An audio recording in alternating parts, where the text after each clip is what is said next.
Milestone স্কুলের ওই বাচ্চাদের মা বাবা প্রতিদিন স্কুলের গেট পর্যন্ত বাচ্চা দিয়ে যায়, প্রতিদিন স্কুলের গেট থেকেই বাচ্চাদেরকে নিয়ে যায়।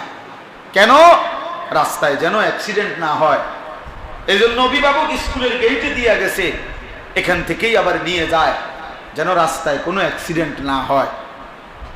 দিলের মধ্যে মা বাবার এটা, স্কুলের গেট পর্যন্ত যদি ভিতরে ঢুকায় দিতে পারি তা ভিতরে নিরাপদ, আবার এখান থেকে নিয়ে যাব যাতে রাস্তায় কোনো বিপদ না হয়।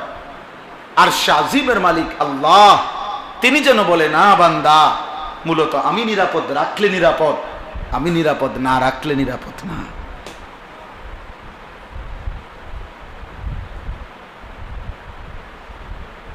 আমি নিরাপদ রাখলে রাস্তাও নিরাপদ, আমি নিরাপদ না রাখলে ঘরেও নিরাপদ না। কি ভাই, আমি এই মাত্র এখন এই মাহফিলের দিকে আসার সময় এখন মাত্র মাইলস্টোন স্কুলের একজন শিক্ষকের সাথে কথা বলছি। এই এখন কথা বলতে বলতে আমাদের খুব কাছের একজন মানুষ আছে, এক সময় আমাদের এই বাংলাদেশে একজন বড় বুজুর্গ, সারা দেশ ঘুরে ঘুরে বয়ান করতেন। আমাদের বেতুয়ার হাশেম শাহ হুজুর, আবুল হাশেম হুজুর, বেতুয়ার হুজুর, এই উনার আপন ছেলে এই মাইলস্টোন স্কুলের টিচার, আমাদের সমবয়সী সাথী সফিউল্লাহ হাশিমি, ও আমাদের সমবয়সী। এই এখনো কথা বলছি যে দোস্ত কি অবস্থা ভাইয়া আপনাদের এই শেষ হালাত, মানে প্রতিষ্ঠানের বাচ্চাদের, তারপরে সব মিলাইয়া শুনলাম আর কি, তার থেকে খোঁজ নিলাম কি অবস্থা। তো উনি বলতেছে যেই ভবনটা ভাঙছে, মাত্র দোতলা বিল্ডিং, তাহলে এমন কিছু না যে বিমানটা উঠতে গিয়ে বাড়ি খাইছে, নামতে গিয়ে বাড়ি খাইছে, উঁচা ভবন, কিচ্ছু না, এটা দোতলা এবং দোতলা টিন শেড, মানে যেটা ভাঙছে, যেটা বিধ্বস্ত হয়েছে টিন শেড। তো কার ফয়সালা? মূলত রবের ফয়সালা, রবের ফয়সালা। এই জন্য ছেলেরা ভাবতে শিখো, ভাবতে শিখো। সবগুলো বাচ্চা ধনির দুলাল, বাংলাদেশের শীর্ষ হাতে গোনা নাম করা যদি 10টা শিক্ষা প্রতিষ্ঠান হয়, এর মধ্যে এটা একটা, প্রথম সারির স্কুল। এক একজনের চুলের পেখম দেখলে মনে হয় যেন হ্যাঁ তার কোনো আল্লাহ খোদা নাই, স্বয়ং সম্পূর্ণ। এক একজনের চলাফেরার ঢংঢুং দেখলে মনে হয় তারে ধরুন না কেউ নাই।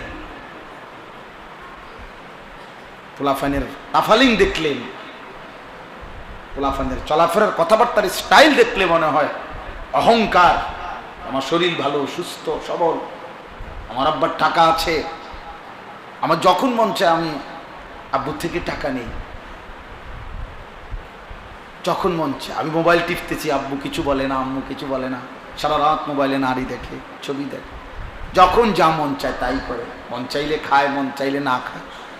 বাহ বাবা, মনে করছে পৃথিবীর কেউ যেহেতু কিছু বলে না, এভাবেই জীবন চলবে। না রে দোস্ত, সুখের জীবনও শেষ হয়, দুঃখের জীবনও শেষ হয়, সেজদার রাতও ভোর হয়, নেশার রাতও ভোর হয়,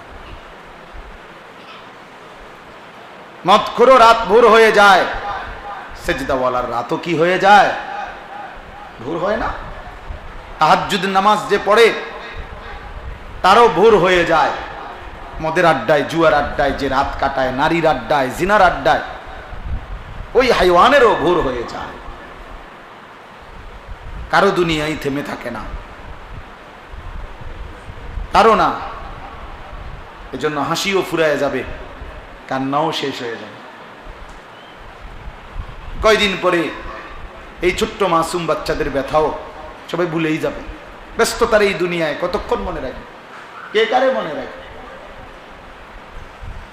অতএব এই যে আল্লাহ নবী সাল্লাল্লাহু আলাইহি সাল্লাম বললেন, এমন ভাবে বন্দিগি করো যেন আল্লাহকে দেখছো, অথবা আল্লাহ তোমাকে দেখছে, এটাই তাসাউফ, এটাই ইসলাহ।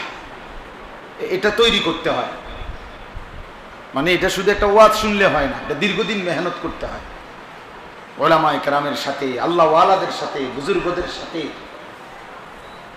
বারবার শুনতে হয়, আসা যাওয়া করতে হয়, সম্পর্ক করতে হয়, আত্মশুদ্ধির মেহনত করতে হয়। এটা নিয়ম মাফিক ওষুধ আছে, বুজুর্গদের কাছে এটার প্রেসক্রিপশন আছে। কিভাবে একজন মুসলমান, একজন যুবক, একজন নারী, একজন ইমানদার কিভাবে নিজের জীবনটাকে এভাবে গঠন করবে যে যার সারাক্ষণ মনে পড়বে আল্লাহ আমাকে দেখছে, আমি মিথ্যা বলবো কেন? আপনারা অনেকেই শুনছেন না, বুজুর্গরা বলে, কোন আল্লাহওয়ালা বলে তার মুরিদদেরকে বলছে, আগামীকালকে আমার জন্য এমন একটা মুরগি জবাই করে আনবা, এমন জায়গায় নিয়া। আমরা শুনছি হুজুরদের ওয়াজে, ছোটবেলায় আমরাও শুনছি যে কেউ না দেখে এমন জায়গার থেকে জবাই করে আনবা। সবাই মুরগি জবাই করে আনছে, একজনে জীবন্ত মুরগি নিয়ে আসছে। তো হুজুর বলছে, তুমি আস্তা মুরগি নিয়ে আসলা, সবাই তো জবাই করে আনছে। তো বলছে, হুজুর মুরগিটা কেউ দেখে না, এমন একটা জায়গার তালাশে, পুকুরের পাড়ে, নদীর ধারে, বাঁশ ধারে, কত জায়গায়, গোপন একাকী জায়গায় অন্ধকারে গেলাম, কিন্তু খোদার কসম হুজুর যখনই যাই, যেখানেই যাই, বারবার মনে পড়ছে আল্লাহ তো দেখছে, আপনি তো বলছেন কেউ দেখে না, এমন জায়গার থেকে জবাই করতে, এমন জায়গা তো পাইলাম না, এমন জায়গা তো মনে হইল না কোনো জায়গারে। সব জায়গাতেই তো মনে পড়লো আল্লাহ তো দেখছে। তিনি বলছেন, হ্যাঁ বাবা, আমি তোমারই খুঁজছিলাম। আমি কি খুঁজছিলাম? তোমারই মূলত খুঁজতেছিলাম যে আমার কোন মুরিদটার হালাত এইটা হইছে, যে যার সারাক্ষণ মনে পড়ে যে আল্লাহ আমাকে, আন তা'বুদাল্লাহা কাআন্নাকা তারাহু ফাইন লাম তাকুন তারাহু ফাইন্নাহু ইয়ারাক। নবীজি বলেন, এমন ভাবে আল্লাহর ইবাদত করবে যেন তুমি আল্লাহকে দেখছো। আল্লাহর নবী সাল্লাল্লাহু আলাইহি ওয়াসাল্লাম একদিন নামাজ পড়ছিলেন। নবীজি সাল্লাল্লাহু আলাইহি সাল্লাম নামাজ অবস্থায় একটু সামনে আগাইলেন, আবার পিছায়া নামাজের জায়গায় দাঁড়ায়া নামাজ শেষ করলেন। সাহাবায়ে কেরাম বললেন, ইয়া রাসূলুল্লাহ, নামাজ শেষে কি হলো আল্লাহর নবী? হঠাৎ করে দেখলাম নামাজের মধ্যে একটু আগাইলেন, আবার পিছাইলেন, কি করলেন? আল্লাহর নবী সাল্লাল্লাহু আলাইহি সাল্লাম বলেন, সাহাবীরা রে, জান্নাতের আয়াত যখন পড়ছিলাম, সরাসরি এই দুই চোখে জান্নাত দেখতে পাচ্ছিলাম, আর জান্নাতের ফলগুলো দেখছিলাম। মনটা চাইছিল আগাইয়া জান্নাতের একটা ফলের থোকা ছিঁড়ি, দুনিয়া যেন আবার ফিরে চলে আসলাম। অর্থাৎ এইভাবে দেখছে, এইভাবে দেখছে। এই জন্য আমার শায়েখ আল্লামা মুফতি মুশতাকুন নবী কাসিমি বড় সুন্দর কথা বলছে। হুজুর বলেন যে দুনিয়ার মধ্যে ক্যান্টনমেন্টের মধ্যে সেনাবাহিনী, কেউ 20 বছর, কেউ 25 বছর যুদ্ধের প্র্যাকটিস করে প্রতিদিন, এই আশায় যে যেদিন চূড়ান্ত বাস্তবিক যুদ্ধ হবে সেদিন প্র্যাকটিক্যাল দেখবে, প্র্যাকটিক্যাল যুদ্ধ করবে। তো প্র্যাকটিক্যাল যুদ্ধের জন্য প্র্যাকটিস করতে থাকে অনবরত। বুঝেন নাই কথা? তো আল্লাহ তাআলাও যেন বলছে, নবীও যেন বলছে, উম্মত এই দুনিয়ার হায়াতটা আল্লাহকে দেখার প্র্যাকটিস করতে থাকো, প্র্যাকটিস করতে থাকো। মনে হয় যেন দেখছো, মনে হয় যেন দেখছো। একদিন এভাবে যদি করতে পারো, হাসরের ময়দানে রব্বুল আলামিন প্র্যাকটিক্যাল আল্লাহ পাক তোমার দিদার তার তোমারে দেখায় দিবে। বলবে, বান্দা দেখো, এবার প্র্যাকটিস করছো বহুদিন, আজ সরাসরি দেখো। আজ তুমি আমাকে দেখো, আমি তোমাকে দেখি। ইলা রাব্বিহা নাযিরা। আল্লাহ তাআলা বলছে, বান্দা জান্নাতে সরাসরি আমি রব্বুল আলামিনকে দেখবে। খালাস, কথা শেষ। তাইলে এইখানে আমি এই দুইটা আমল বলছি। একটা আমল হলো রাত্রি জেগে তাহাজ্জুদ পড়া, বিশুদ্ধ কোরআনুল কারীম তেলাওয়াত করতে থাকা। এই দুই আমলের বরকতে তাফসিরে লিখছে, বুজুর্গানে দ্বীন বলছে, এই দুইটি আমল যার মধ্যে থাকবে, একটা হলো যে রাত্রিবেলা গভীর রজনীতে কিছু নফল ইবাদত নামাজ বন্দিগি করার চেষ্টা করে, আর যে ব্যক্তি লম্বা কোরআনুল কারীম বিশুদ্ধ তেলাওয়াত করার ফিকির করে, কোরআন তেলাওয়াত করতে থাকে, আশা করা যায় এই দুইটি আমলের বরকতে আল্লাহ তাআলা তার অন্তরের মন্দ চরিত্রগুলো দূর করে দিবে। আসাদ্দু ওয়াতআন, এগুলা নফসকে দমন করবে, অন্তরের মন্দ অভ্যাসকে দূর করবে। এজন্য আজকের এই ইসলাহি মাহফিলে এই দুইটি আমলের গুরুত্ব দিলাম। আল্লাহ যেন আমাকেও তৌফিক দেয়, আপনাদেরকেও যেন তৌফিক দেয়। চেষ্টা করবেন রাত্রিবেলা সময়টাকে বন্টন করে, হিসাব লাগান 11টায় শুইলেন, 4:50 ফজরের নামাজের জামাত, তো 12টা, 1টা, 2টা, 3টা, 4টা, 4:50 ধরেন প্রায় 6 ঘন্টা। তো এর মাঝামাঝি কোনো একটা সময় শরীর স্বাস্থ্য অনুপাতে দেখেন একটু সময়, আধা ঘন্টা, 20 মিনিট, 40 মিনিট আবার জেগে আল্লাহর ইবাদতের জন্য, তাহাজ্জুদ নামাজের সেজদা, তেলাওয়াত, দোয়া, কান্নাকাটির জন্য একটু সময় বের করা, তাইলে আল্লাহ তাআলা অন্তর পবিত্র করে দিবে, মন্দ অভ্যাস থেকে বেঁচে থাকা সহজ হবে। আল্লাহ তাআলা আমাদেরকে কিয়ামুল লাইল, তিলাওয়াতুল কোরআন, এই দুই নিয়ামত দান করেন। দারুল উলুম মাদ্রাসা আল্লাহ তাআলা কবুল করেন। হযরত মাওলানা আবু তাহের সাহেব দামাত বারাকাতুহুল আলিয়া, আল্লাহ তাআলা তাকে হায়াতে তৈয়বা আফিয়া দান করেন। ছেলেরা, বাপ তোমার ঘরে শক্ত করে বললাম, বাবা মাকসাদ তো এটাই ভাইয়া, নামাজ পড়ো, নামাজ পড়ো, নামাজ পড়ো, নামাজ পড়ো। কিশোর নওজোয়ান, নামাজ পড়ো, আল্লাহকে চিনো ভাইয়া, দিন শিখো, অল্প হোক, স্কুলে পড়ো মানা নাই, কলেজে পড়ো মানা নাই, যেখানেই পড়ো মানা নাই, কিন্তু আল্লাহকে ভুইলো না, নামাজকে ভুইলো না।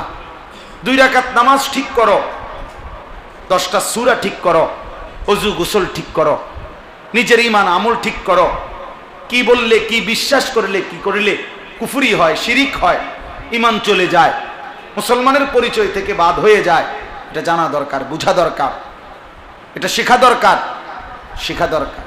এজন্য আলহামদুলিল্লাহ আমার মাদ্রাসা কুমিল্লা ক্যান্টনমেন্ট, ময়নামতি সাহেবের বাজার, এই মাদ্রাসায় ইনশাআল্লাহ আগামী এই সামনের মাসের 5, 6, 7 এই 3 দিন, মঙ্গলবার, বুধবার, বৃহস্পতিবার, 3 দিন 15 থেকে 30 বছর বয়সী, 30 বছরের নিচে স্কুল, কলেজ, বিশ্ববিদ্যালয়ের যেই কোনো ছাত্র, সারা বাংলাদেশের যেই কোনো ছাত্র এই বয়সী, হয় পড়ালেখা করছে অথবা আগে করছে এখন করে না, এমন যেই কোনো ছেলে আমার এই মাদ্রাসায় ইনশাআল্লাহ আমরা আয়োজন করছি 3 দিন ব্যাপী। আমি নিজেও থাকবো ওই 3 দিন, মাহফিলে যাব না, রাত দিন থেকে আমার সাথে প্রায় 27 জন আলেম আছে। আমার মাদ্রাসার 11 জন উস্তাদ, মাদ্রাসা তখন বন্ধ থাকবে কিন্তু 11 জন উস্তাদ মাদ্রাসায় থাকবে, 20 জন ছাত্র বড় বাছাই করা হাফেজ তারা থাকবে ইনশাআল্লাহ। এই 20 জন হাফেজে কোরআন ছাত্র থাকবে, 11 জন উস্তাদ থাকবে, আর আমার সাথে কিছু নওজোয়ান আলেম আছে, ওনারা থাকবে। সবাই মিলে ইনশাআল্লাহ, আমি নিজের সহ যে কয়জন ছেলে সারা বাংলাদেশ থেকে এই 3 দিনের জন্য আসবে, এটা একটা কোর্স, তারবিয়াতি কোর্স, প্রশিক্ষণ কোর্স। আমরা সেখানে তাদেরকে 3 দিন লাগাতার থাকতে হবে। মঙ্গল, বুধ, বৃহস্পতিবার আমরা নিয়ত করছি যে নির্দিষ্ট কয়েকটি সূরার মশক করানো হবে। নামাজকে প্র্যাকটিক্যাল একবারে ধরে ধরে শেখানো হবে। সূরা, কেরাত, তাশাহুদ, দুরূদ শরীফ, দোয়ায়ে মাসুরা, দোয়ায়ে কুনুত, রুকু, সেজদা, এগুলোর তাসবিহ সহ প্রয়োজনীয় মাসআলা মাসাইল শেখানো হবে। ওযু, গোসল, তায়াম্মুম সহ পাক পবিত্রতার জরুরি মাসাইল শেখানো হবে। ঈমান, কুফর, শিরিক ও নিফাক সম্পর্কে মৌলিক আলোচনা বলা হবে। কিশোর যুব চরিত্র বিধ্বংসী গুনাহ ও তার প্রতিকার সম্পর্কে বিশদ আলোচনা করা হবে। একজন কিশোর যুবকের চরিত্র নষ্ট হয় কি কি মন্দ অভ্যাসের কারণে, সেগুলো আসলে কিছু বিষয় আছে এমন, এই বয়সী ছেলেদেরকে আলগা যদি বলা যাইতো আর একটু ভালো হইতো। তা আপনাকে বয়স্ক মানুষের কারণে মাইক চারিদিকে চলার কারণে অনেক কথা বলা যায় না, যে তোমার এই মন্দ অভ্যাসটা তোমার শারীরিক ক্ষতিও করে, আখিরাতের ক্ষতিও করে। এটা আমরা ইনশাআল্লাহ ওইখানে পেশ করার চেষ্টা করব।